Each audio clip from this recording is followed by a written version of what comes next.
sustained built. If we go through the pages of history, particularly of the whole world, we will find there have been great civilizations at different times in this world, in different parts of the world. But one common feature that we see in all these great civilizations is that they have been ushered in by some great spiritual force, some great spiritual personality. It has for its basis the spiritual personality of the first magnitude and its teachings. All these great civilizations are built like that. The spiritual influence, the spiritual powers left loose by this great personality slowly spread over the neighboring countries, neighboring humanity, and a new civilization was ushered in.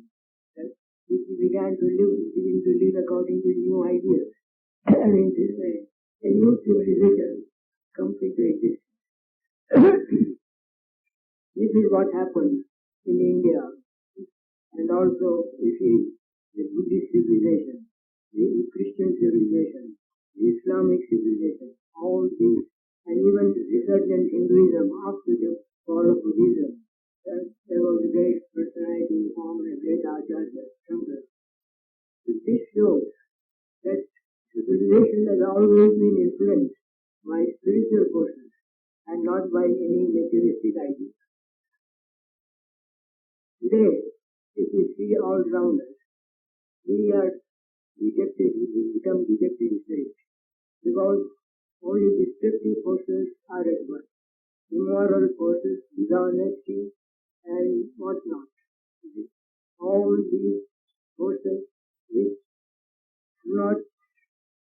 cannot help but peace, a certain peace, are rampant today.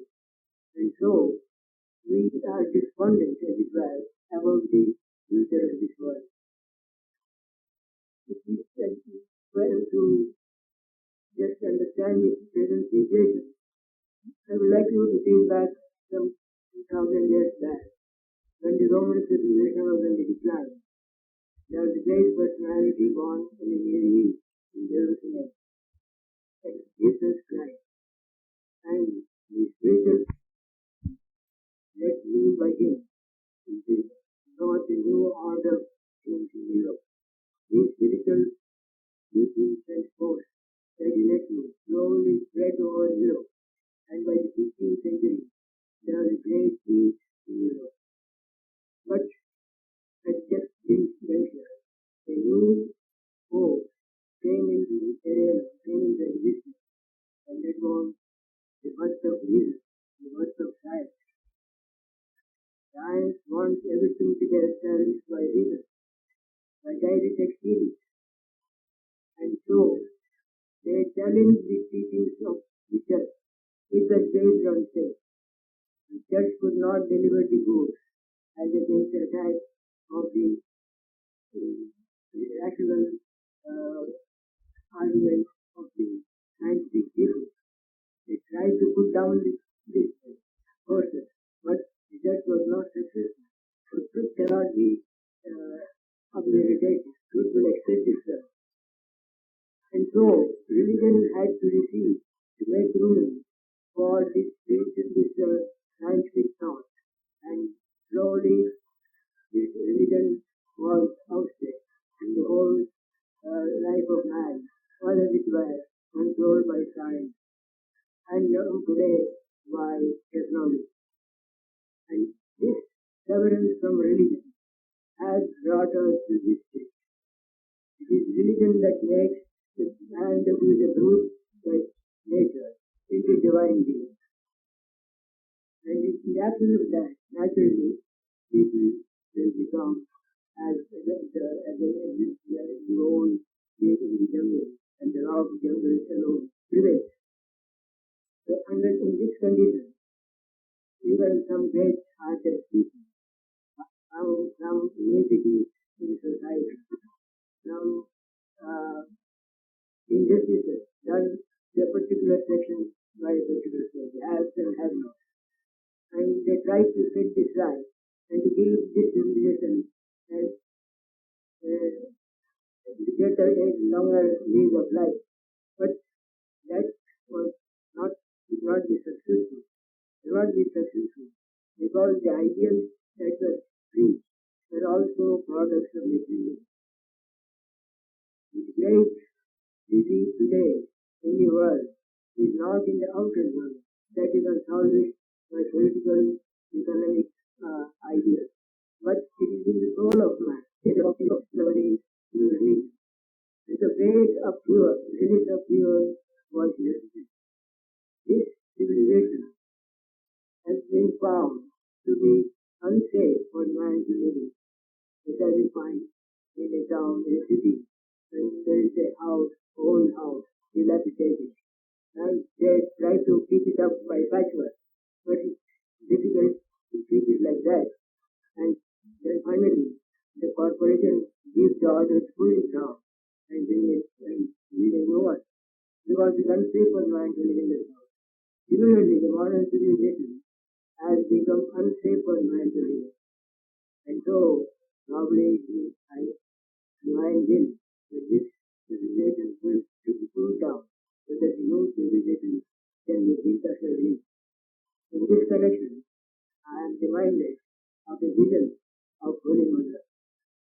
Long back, as early as 1910 or so, she saw a vision. She saw a young girl, about 8 or 10 years old, with a red border sari. She had a broomstick in one hand, and in another she had a pitcher. She was cleaning the ground with the broomstick, and after that she was sprinkling all around some liquid which was in the pitcher. Mother asked her, "What are you doing?" She said, "I am removing all janjal and putting clean display for all rubbish. And in this pitcher I have got nectar which I am sprinkling all over that a new crop can arise." Now, this is a square. Seeing she saw what was going to happen. This civilization is a disease, cannot stand. A new civilization has to be. And for that, a great spiritual personality was required. And that is, and here come in the form of Ram Krishna. All the great problems which were before mankind has been solved by him, by his profession, and by his teaching. One great thing I shall mention to you. It will take a long time if we have to go through the whole message of Sri Ramakrishna. I shall just tell you only one or two. He realized God, and he expressed this idea that he has seen God and that he can make others also see God. Now, according to science, there was no proof for the existence of God because there was no direct experience. And that experience should not be experienced by only one person, but by everyone who tries. And here was Ramakrishna's reply, "I have seen God, and I can make you see God." That was the reply to the Swami. That re-established God in the heart of man. A great vacuum was felt by humanity. They could not believe in the existence of God because science had proved there is no proof that's shown that there was no proof. At the same time, they, in the heart of hearts, they could not go without the God. So the whole humanity was drifting, and he now gave this idea, gave this scripture word, and in this way, saved humanity as well from the day of reduction. And he also said religion is realization, perception, of Swami. Swami also says the same thing. He says, each soul is potentially divine. Manifest this divinity within by controlling nature, external and internal, is the goal of life. Do this by must, all by mercy, all by knowledge, all by will. By one or all of these. And be free from what? From bondage, from That's the goal of life. That's all of religion. Rest of it, scriptures, temples, dogmas, rituals are all secondary details. So he also said the same thing. Acharya Shankara also had said this long back. He had told, you may go on a pilgrimage, you may give any amount of money in charity, and you may do upvas and do many, what you call, this, observe this,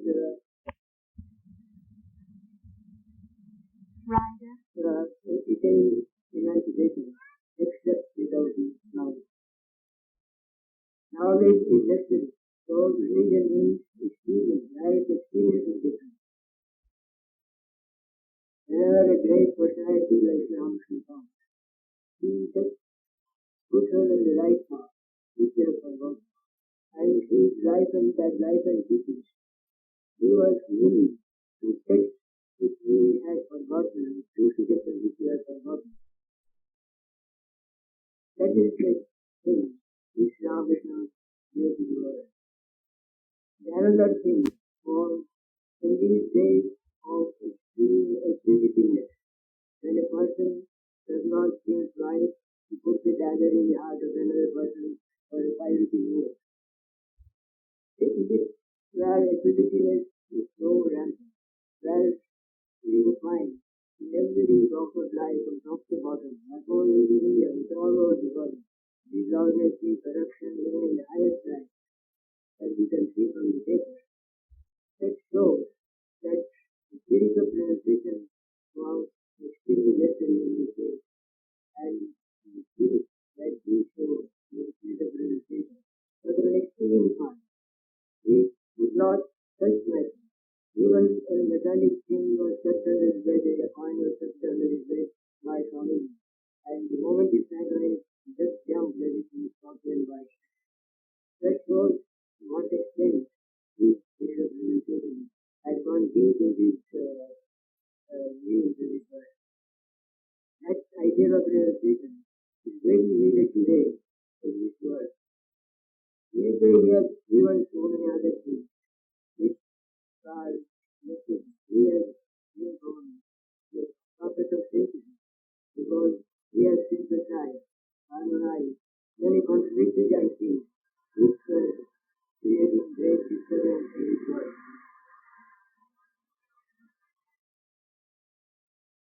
This temple today, which I am very happy, a very great pleasure to consecrate, is not a mere temple of the kind that we find in this country all over. There are so many temples in this country. But this temple, the Ramakrishna temple, has got a significance. This temple has a different personality. This Ramakrishna stands as a symbol of harmony. We are today talking of integration of the nation. But integration of the nation requires certain things. It requires a common idea, a common struggle, and a common achievement. This thing has not been in India, either in a political peace or reconciliation, but always in dreams. And so, through religion alone, integration of the nation. And Ramakrishna's life and teaching have given enough physical force to integrate the nation, to integrate the different religions, and to integrate humanity with all parties, from whatever race, or whatever religion, or whatever caste, or whatever state of society. All these people, they have got the same Atman behind them. And from this, we saw no difference between man and man. And as such, this temple is open to everyone. To anyone of any religion, of any religion, but of any race, of any color in his skin, of any status in life,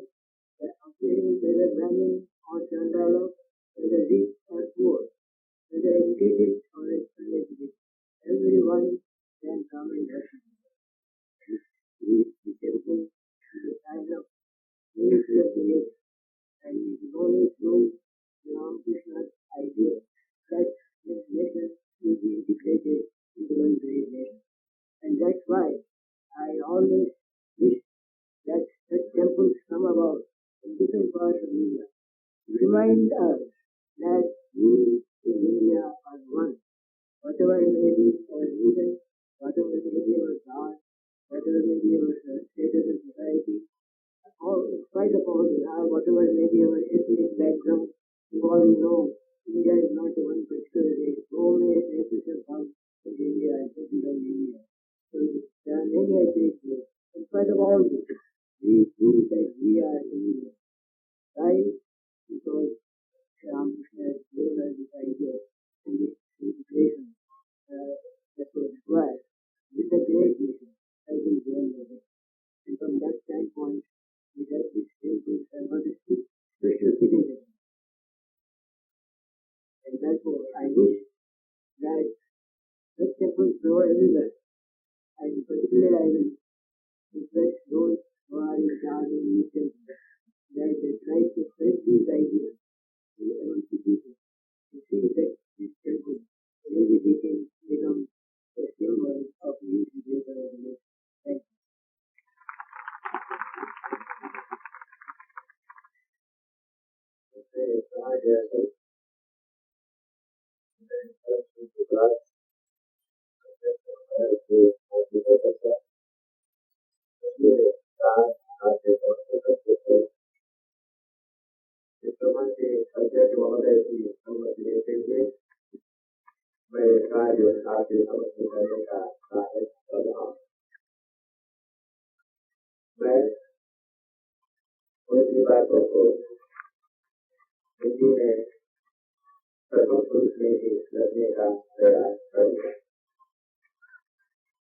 उन्होंने मालिका का विमोचन करते हुए अपने आशीर्वचन का प्रारंभ किया। मुझे बड़ी प्रसन्नता हो रही है इस मालिका को विमोचन करते हुए विश्व में संस्कृतियों का उदय हुआ है और उन संस्कृतियों के पीछे महान धार्मिक और आध्यात्मिक पुरुष रहे। जहाँ भी इस प्रकार की आध्यात्मिकता रही है वहीं पर ऐसी विश्व में संस्कृतियाँ फैली हैं। मैं आपको 2000 वर्ष पीछे लेता हूँ। जिस समय रोम में संस्कृति धीरे धीरे जलवायु बन करके बनी थी, उस समय फिलिस्तीन के यरूशलेम नगर में ईसा मसीह का जन्म हुआ और ईसा मसीह को मेरे समाज में बना करके यूरोप में जो धर्म और आध्यात्मिकता का प्रकाश फैला उस समय से यूरोप को बचा लिया और 16वीं शताब्दी तक देखते हैं ईसाई धर्म का प्रकाश सर्वत्र विकीर्णित होता रहा। फिर इसके बाद विज्ञान का उदय हुआ और विज्ञान जब आता है तो इस प्रणाली से धर्म की प्रणाली का विरोध होता है। विज्ञान ने यह कहा कि हम तर्क के बल पर प्रमाण अपने प्रस्तुत करें और जो तर्क की कसौटी पर खड़ा उतरता है उसी को ग्रहण करें। स्वाभाविक से विज्ञान के साथ ईसाई धर्म का विरोध हुआ। ईसाई धर्म ने विज्ञान को दबाने की चेष्टा की, परंतु धीरे धीरे विज्ञान के प्रभाव से ईसाई धर्म का प्रभाव भी नष्ट होता गया और आज 20वीं शताब्दी में हम देखते हैं कि उन देशों में धर्म का प्रभाव नहीं के बराबर रहा। विज्ञान तर्क पर बल देता, वह किसी ईश्वर को नहीं मानता, वह प्रमाण चाहता है किसी की बात को स्वीकार करने के लिए और इस कारण विज्ञान के कारण से दोष उत्पन्न हुआ। उसे हम जड़वाद कह सकते हैं, भौतिकतावाद कह सकते हैं और इस भौतिकवाद ने मनुष्य के भीतर की आस्था को नष्ट कर दिया है और इस भौतिकवाद के कारण जो जगत समाज में फैल रहा है उससे हम अवचित नहीं। आज हम सर्वत्र इसके कितने दुष्परिणाम देखते हैं।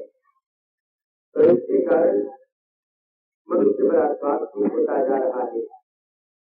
वह इस प्रकार ऊंची सभ्यता से नीचे गिर गया है और अत्यंत आत्म केंद्रित बन गया है। और आज मनुष्य अपने भीतर किसी प्रकार का संबंध प्राप्त नहीं करता, वह ईश्वर में आस्था नहीं ला पाता। पर धर्म ही वह दवा है जिसके माध्यम से हम इस अनास्था के रोग को दूर कर ले सकते हैं। और यह धर्म कैसे आए? विज्ञान आज हमारे समक्ष जो बातें करता है उन बातों को हम किस प्रकार अपने सामने कर दे सकते हैं, यह एक प्रश्न उपस्थित हुआ। और ऐसे युग में हमारे समक्ष श्री राम कृष्ण आते हैं। श्री राम कृष्ण आते हैं और उन्होंने धर्म को पूरा वैज्ञानिक स्वरूप दिया। उनकी सारी बातों को आपके समक्ष रखना संभव भी नहीं है। एक दो बातें कहना आज के लिए पर्याप्त होगा, ऐसा मैं अनुभव करता हूँ। पहली बात जो श्री राम कृष्ण ने कही वह यह थी कि मैंने ईश्वर को देखा और मैं ईश्वर के दर्शन करा दे सकता हूँ। यह बड़ी विचित्र बात।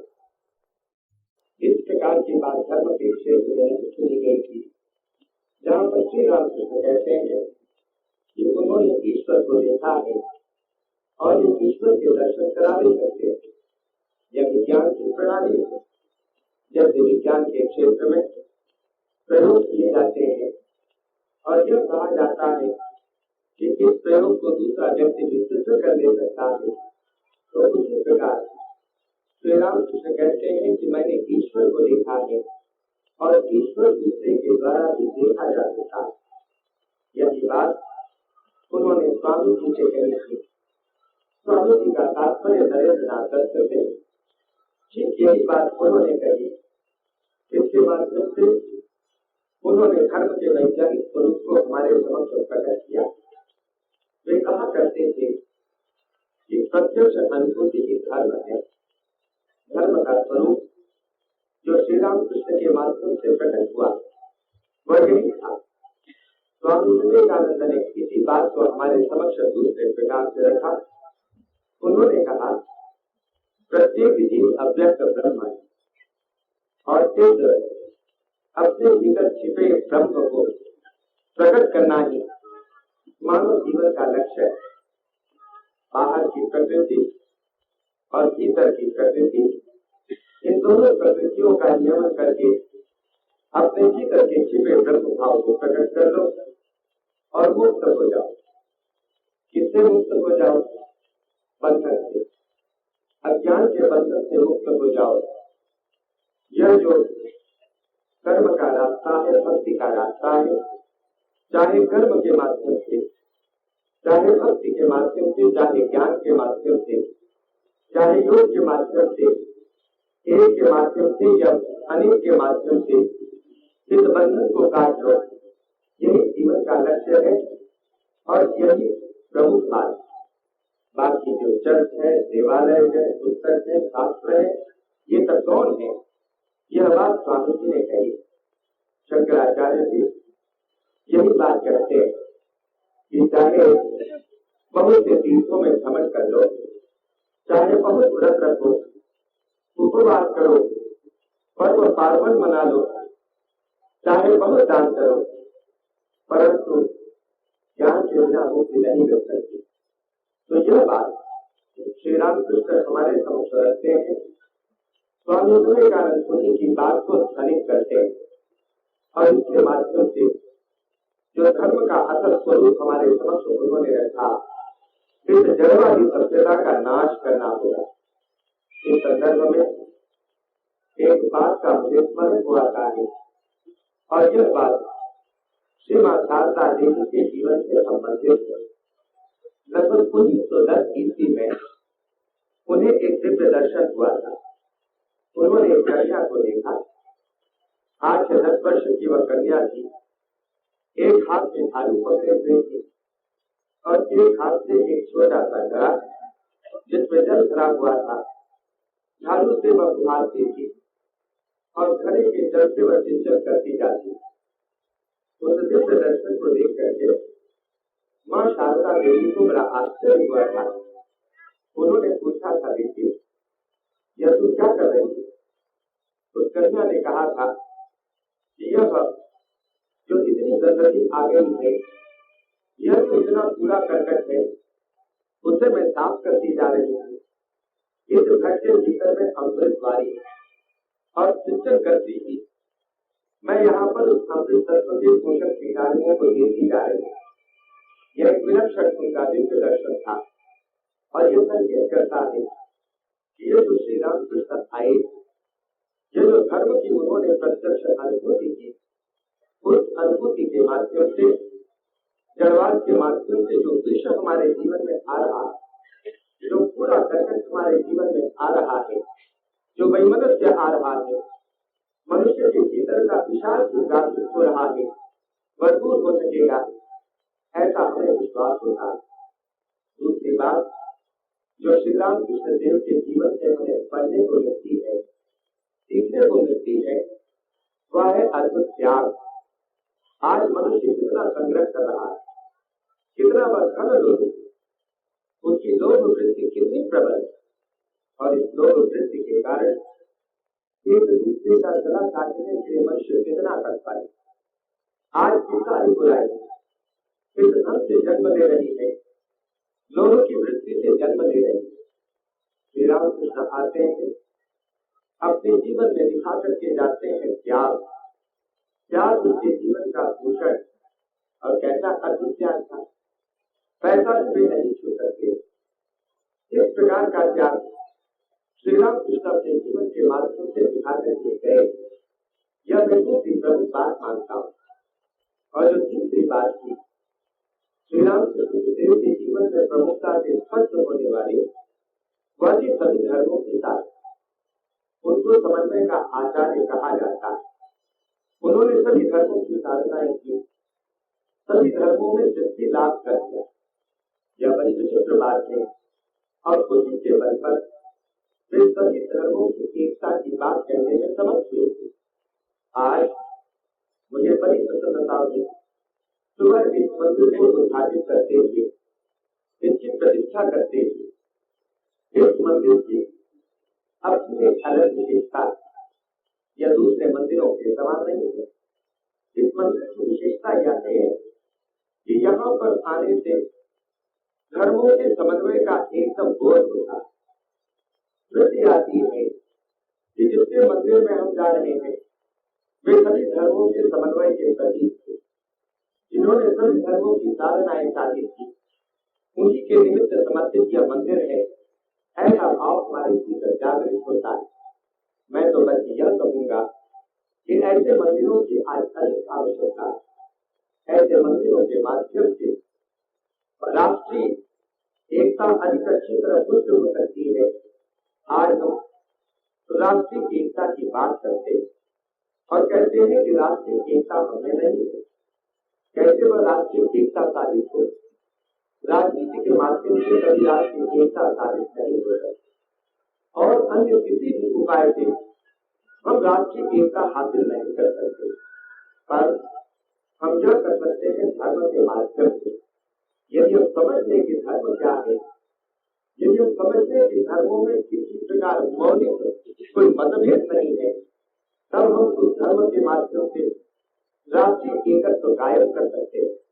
और इसी के लिए यह मंदिर इसी की याद दिलाता है, उस धर्म समन्वय किया और जिन्होंने अपने जीवन में धर्मों का समन्वय किया था, उस आचार्य किया।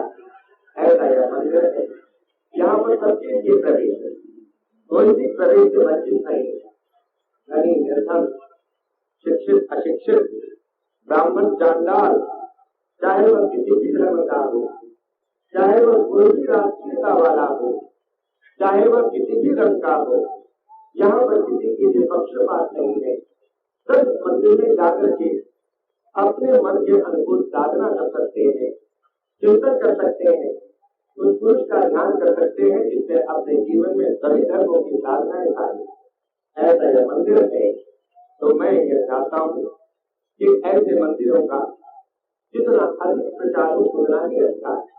और मैं तो बस यह कहूँगा, ये जो मंदिर के कर्ता धर्ता है यहाँ पर, जिन्होंने इस मंदिर का निर्माण किया है, वे लोग यह मंदिर जिस आदर्श के लिए खड़ा है उस आदर्श का प्रचार और प्रसार अधिकारी करें, यही मैं कामना करता हूँ। और यही कहते हुए धन्यवाद देते हुए अपने बच्चों को विराम देता। अब आत्मानंद बोल रहा है।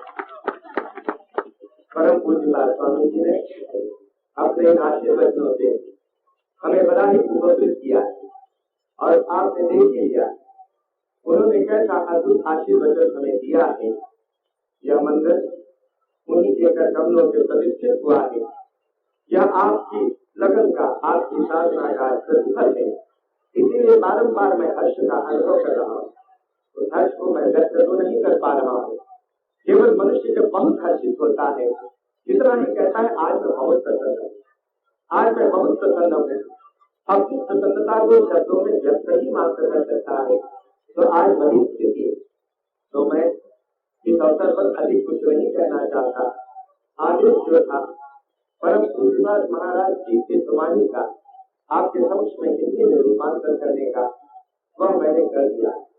और जो अनुरोध मैंने पहले भी किया था, वह जो आपकी उदारता का फल जो हमारा संबल रहा है, उस सहयोग की याद एक बार फिर से मैं दिला दूं और यही कहूँ कि जो नेतृत्व जो बना हुआ है उसकी पूर्ति आपके सहयोग से हो जाएगी, क्योंकि मैं आशा करता हूँ।